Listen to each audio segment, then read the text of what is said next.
Hey, good morning, good afternoon, or good evening, whenever you happen to be viewing this. This is the channel Agronomy Blitz, accelerated insights for your agronomic advantage. My name is Tyler Brugdenhill. I'm a technical agronomist for the channel brand here in South Central Nebraska, bringing you this May 14th edition of the Agronomy Blitz.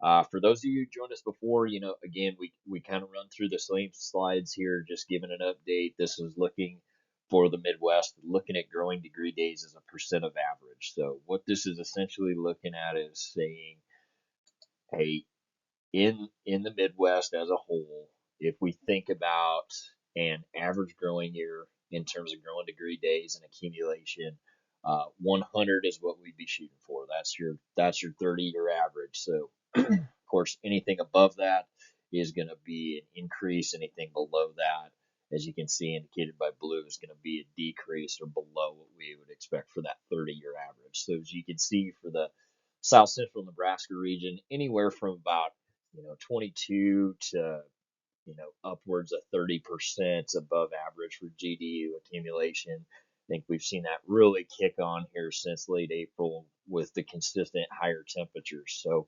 I'm hoping as a whole that we start to see those temperatures get a little bit more stabilized than what we would expect for May, in more of the 70-degree range versus the high 80s and 90s. Let this corn and soybean crop get rooted down a little bit more to get more efficient at finding water. So, again, to call out the elephant in the room, really looking at, if I planted a crop, let's say the end of April, this is looking at precipitation ranks by climate district for most of the corn belt here. I'd say the biggest difference I'm seeing in this week versus last week is, man, these brown areas continue to grow outward and probably more so eastward in a lot of cases. So when you look at this map, one is essentially saying it's the wettest out of 133 total years. We're looking from 1893 to 2025. And then, of course, the latter is also insinuated here. The closer you are to 133, the drier you are. So you can really see for my district, South Central Nebraska, sitting at about 121. Man, Northeast Nebraska is sitting at 129. They had some of the driest conditions ever last year to finish a crop. So uh, keep the rain dances coming and keep the prayers coming for the farmers, the ranchers, and everybody in between, because we're in dire need, definitely in the Western Corn Belt, and uh, it looks like creeping outward for the entire Corn Belt for some much needed rain in a lot of different places. Quick update from the USDA. This was ran on Monday. It's a report ran by the USDA again every Monday, looking at planting progress. So for Nebraska, at the week ending May 4th, or last week, we had 50% of the corn crop in the ground, and for May 11th, we had 73%, which tells me, holy smokes, we put in darn near 25% of the crop in 1 week, well ahead of the 5-year pace of 65%. Similarly, you go to the soybean planted acres side of things, Nebraska, last week we're at 34%, May 11th, or ending this past week, we're at 62%, well ahead of the pace, the 5-year average pace of 46%. So again, what's going on in the corn world? A lot of variation is what's going on in the corn world. I think, um, you know, with the dry conditions that we got to plant into, some guys had water to have conditions decent enough to plant into to get seed to soil contact and some consistency. And then we not only had to water before we planted, we had to water to get it up.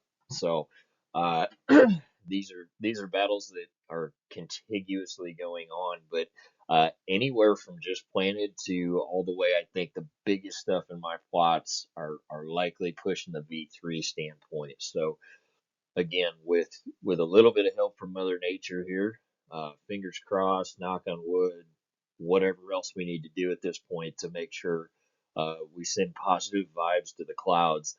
If we would get a little bit of help from Mother Nature on the precip side, obviously our temperatures are stabilized or even elevated compared to what we typically see this time of year. I think it's just one of those things that I think you'd see this crop really take off and even out. Have had a lot of conversations with some folks about stands being all over the place, where you might have a field of V2 corn. Um, some majority of the plants of V2, some just emerging, and then some that's just shooting a radical. Just getting to the first bit of moisture to imbibe to actually kick off the germination process. So stay in the battle. I would tell you that the stands that I am seeing are nothing worth of a replant at this point yet. The coming weeks you know will be the big factor in how much help we get from Mother Nature on that side. But be diligent, get out there, do the stand counts. I would tell you there's still a fair amount of conversations going on. Hey, my stand looks great. You go out there and it's maybe not as great at 5 mile an hour as it is at 55. So make sure we're doing our due diligence, get boots on the ground, make sure and true up what we feel like we're seeing from the road. Another thing that I, in my professional career, just have never had to deal with this early on is looking at water use per day.